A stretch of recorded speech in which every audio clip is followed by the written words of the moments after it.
আসসালামু আলাইকুম।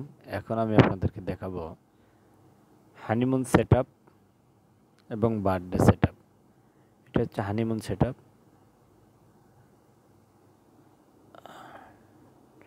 বেড মেকিংটা একই সেম থাকবে, শুধু ডেকোরেশনটা একটু ভিন্ন হবে।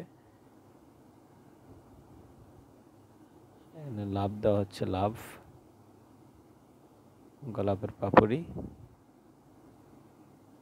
আর তাওয়াল দিয়ে হাঁস বানানো হয়েছে। আর এগুলো হচ্ছে অনেক সুন্দর হয়েছে। দরজা থেকে বেড পর্যন্ত পুরোটাই ফুলের পাপড়ি বিছানো থাকবে এবং এটা হবে ফাইনালি এরকম হবে হানিমুন সেটআপ আর কি।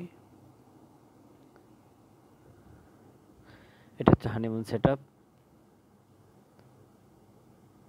এরপরে আমরা দেখব হচ্ছে বার্থডে সেটআপ। এটা হচ্ছে birthday setup.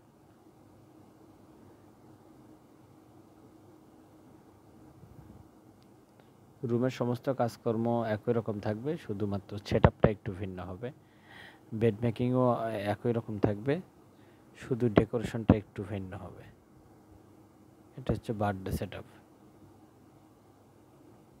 Thank you for watching.